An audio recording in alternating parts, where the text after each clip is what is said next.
Buwan ng Pebrero taong 2018 nang gumulantang ang isang nakakatinding balahibong balita ukol sa natagpuang bangkay ng isang Pinay OFW sa Kuwait kung saan kalunos-lunos itong nakasilid sa isang freezer. Kinilala ang biktima na si Joanna de Mafeles, 29 na taong gulang na nagtatrabaho bilang Pinoy household worker sa bansang Kuwait. Sadyang hindi maswerte si de Mafeles kung saan madalas itong binubugbog at inaabuso ng kanyang mga amo. Sa naturang autopsy sa bangkay ni Joanna, napag-alaman na labis na pambubugbog ang pangunahing dahilan sa pagkamatay nito. Kita rin ang mga bali-baling buto nito at mismong mga sugat sa iba't ibang bahagi ng katawan. At ang masaklap kung saan humigit isang taon na palang napaslang si Joanna ng kanyang amo kung saan walang awa lamang itong inabandona at isinilid sa freezer ng naturang apartment na kanyang pinagtatrabahuan. Ngunit ano nga ba talaga ang tunay na kwento sa karumaldumal na sinapit ng naturang bangkay ni Joanna de Mafeles na binansagang The Freezer Body Murder Case?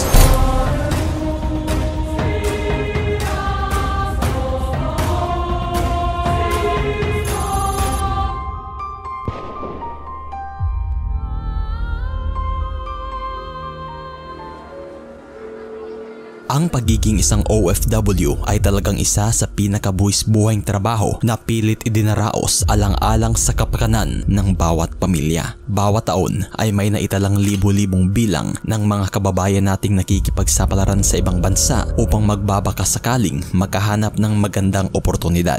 Ngunit sadyang hindi maitatanggi na may mga kababayan nating OFW ang humantong sa isang mapait na kapalaran na siyang minsan ang gumimbal sa ating kasaysayan. Isa na nga dito ay ang brutal na pagkakapaslang ng isang Pinay OFW na si Joanna de Mafeles. Si Joanna de Mafeles ay tubong Iloilo na ipinanganak noong June 24, 1988. Isang mabait at mapag-aalahaning anak at kapatid si Joanna sa kanyang pamilya. Bago pa man naging OFW si Joanna, una na itong nagtatrabaho bilang kasambahay sa kanyang mismong mga kamag-anak. Naging maayos naman ang sahudan sa kanyang pagtatrabaho kung saan nakapag-abot rin ito ng tulong sa kanyang pamilya. Ngunit kasagsagan ng taong 2013 nang humagupit ang isang nakakapaminsalang super typhoon Yolanda. Dito na kung saan isa ang pamilya ni Joanna sa napuruhan sa pinsalang dulot ng bagyong Yolanda. Kung kaya't nang dahil sa pangyayaring ito, napagdesisyonan na lamang ni Joanna na makipagsapalaran sa ibang bansa upang makahanap ng mas magandang oportunidad. Sa pagkakataong ito, humingi ng tulong si Joanna sa kanyang mismong tiyahin na nagngangalang Agnes Tubales. At sa pagnanais ng kanyang tiyahin na makatulong, agaran namang isinangguni nito si Joanna sa isang employment agency na nagngangalang Our Lady of Mount Carmel Global Human Resources Incorporated. At sa paglipas ng 5 buwan, matapos ang ginawang pagpoproseso ni Joanna sa kanyang mga papeles papuntang abroad, buwan ng Mayo taong 2014, ngiti at kasiyahan ang naging baon ni Joanna nang ito'y tuluyan ng makaalis sa Pilipinas at makapagtrabaho sa ibang bansa. Sa pagkakataong ito, bansang Kuwait ang naging destinasyon ni Joanna kung saan magtatrabaho ito bilang domestic helper kapalit sa umano'y malaking sahod. Ngunit sa loob ng humigit 4 na taong pagtatrabaho ni Joanna sa Kuwait, tila ba hindi maganda ang naging takbo sa buhay nito, salaysay ng kanyang mismong pamilya. Isang taon na, ang pagtawag na nun, simula na yung kawalang hiya ng amo niya. Tumawag sa dito na, dinidikitan siya ng amo na para hindi makapagsalita, wala ng masama. Mula nun, hindi na tumawag. At ng mga panahong iyon, kung saan tila iba na ang naging kutob ng mismong pamilya ni Joanna, dito na sila lumapit sa tanggapan ng OWA upang humingi ng tulong. Ngunit sadyang hindi gaano umano itong binigyang pansin ng mismong sektor. Report nga, 3 bisis nga pumunta, sabi ko ng yung anak ko. No, 3 bisis yung pabalik-balik sa OWA, hindi man lang pinansin ba? Pinansin din, kaso lang, ang sabi na antay na lang dahil hindi makita-kita. Sa pagkakataong ito, tila ba makikita na ang naging kakulangan ng naturang tanggapan ukol sa pagtugon ng naging problema ng pamilya ni Joanna. Kung kaya't wala na ring magawa ang pamilya kundi ang mag-antay na lamang at magbabaka sakaling nasa maayos na buhay pa ang kanilang anak. Hanggang dumaan ng humigit 1 taon mula nang huling makontak si Joanna ng kanyang pamilya. Buwan ng Pebrero taong 2018, gumimbal na lamang sa pamilyang Di Mafeles ang isang balita kung saan bangkay na nang matagpuan ang kanilang anak sa mismong bahayng pinagtatrabahuan nito. Kabalitaan lang namin yung pumunta yung OWA dito na sinabi na sa akin, yung anak na si Joanna patay na. Yung bigla ako na medyo sumikip yung lugar ko ba, yung dibdib ko ba.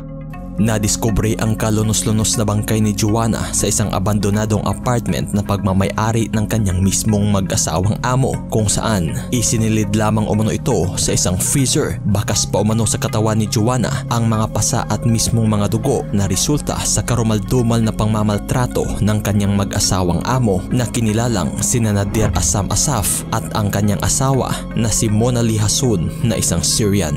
May namumuo pa pong dugo sa mga mukha niya. May pasa po siya sa tagiliran, saka yung sa likod niya, ang haba talaga ng pasa po. Sobrang pagmamaltrato sa kanya, parang na-force na yung niya, may hiwa po. Ayon pa sa report na ang pagkakadiskubre umano sa bangkay ay nagkataon lamang nang bisitahin ng mismong Kuwaiti Authority ang nasasabing abandonadong bahay ng mag-asawang amo ni Joanna, at nang pasukin ito ng mga otoridad, natuklasan na lamang nila ang bangkay ng isang babae na nakasilid sa nagyayelong freezer. Ayon sa inilabas na autopsy report ng forensic doctor ng Kuwait na sumuri sa labi ni Joanna, lumabas na labis na pambubugbog ang naging pangunahing sanhi ng kanyang pagkamatay. Makikita rin umano ang bali-baling buto nito sa kanyang mismong tansyang. Nagtamo rin ito ng iba't ibang sugat at trauma sa mismong balakang at nagkaroon rin ng internal bleeding. Napag-alaman din na buhay pa at unconscious lamang si Joanna nang ito'y isinilid ng kanyang amo sa naturang freezer, at ayon din na nasa humigit 1 taon na rin umano itong nakasilid at inabandona ang bangkay ni Joanna. Ang mga naging marka sa katawan ni Joanna ay ang tanging makapagsasabi na lamang kung gaano na nga ba katindi ang dinanas na pagmamalupit sa kanya. Parang hindi mo na makilala na si Joanna na siya. Basag nito, putol po, itong kamay. Parang balik-balik na ba? Yung bato-bato, balik-balik na rin. Tsaka yung baywang na, parang binang balik-balik talaga yung mga ribs na.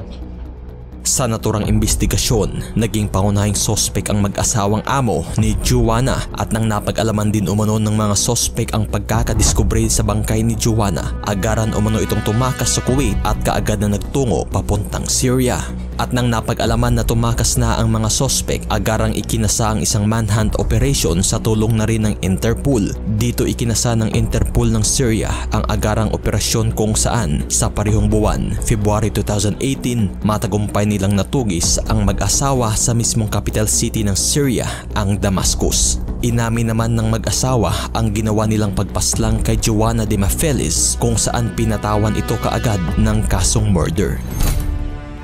February 14, 2018, nang magtungo naman si mismong Ambassador Renato Villa at Mr. Carlito Dizon sa mismong Alsaba Mortuary upang inspeksyonin ang katawan ni Joanna, kung saan isinilid lamang ito sa isang kahon para sa kanyang repatriation. February 15 nang dinala na ang labi ni Joanna sa Kuwait International Airport upang ibiyahe pauwi sa Pilipinas. At hanggang kinabukasan February 16, 2018, ang hangarin ng pamilyang mayakap at makasama muli sa kasiyahan at kwento ang kanilang anak na si Joanna, tila ba kabaliktaran kung saan sinalubong na lamang ito ng iyakan at pagdadalamhati, kung saan pantay ang mga paa nito na nakasilid sa isang kahon. At nang dahil sa naturang sunod-sunod na insidenteng nangyari sa ating mga OFW sa Kuwait, napamura na lamang si Nooy Pangulong Rodrigo Duterte at walang alinlangang idiniklara ang total deployment ban ng lahat ng mga OFW sa bansang Kuwait. What have we done to you to deserve this kind of treatment for my countrymen? I will sell my soul to the devil to look for money so that you can come home and live comfortably here.